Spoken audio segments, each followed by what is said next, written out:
Direk Cathy, Chi Filomeno, Robby Domingo sinupapal balitang pag-unfollow kay Daniel Padilla.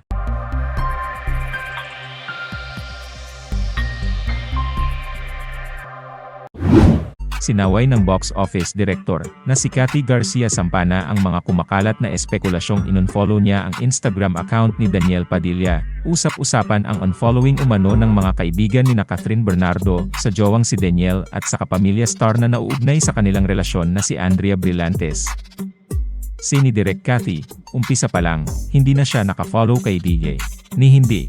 Nga raw niya alam kung ano ang tunay na Instagram account ng aktor. Mga bakla, huwag nyo na po ako idamay dito. Wala talaga kayong makikitang Supremo DJ sa followed ko kasi hindi ko naman siya fina-follow noon pa. Di ko alam totoong account niya kasi. 20 nga lang fina-follow ko noon pa.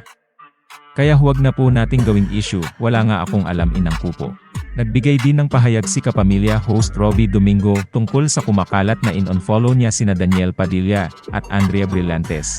Sa ex-post ni Robby nitong Huwebes, ni-reshare niya ang art card ng isang pahayagan na nagsasabing kabilang siya umano sa mga nag-unfollow sa dalawang personalidad. This is so not true. Please check facts first, pahayag ni Robby. Nauna na rin siyang nagbigay ng babala noong Miyerkules tungkol sa kung anumang isyong idinidikit sa pangalan niya. Sabi ni Robby, "Whatever is circulating around involving me, it's not true. Please check your facts first."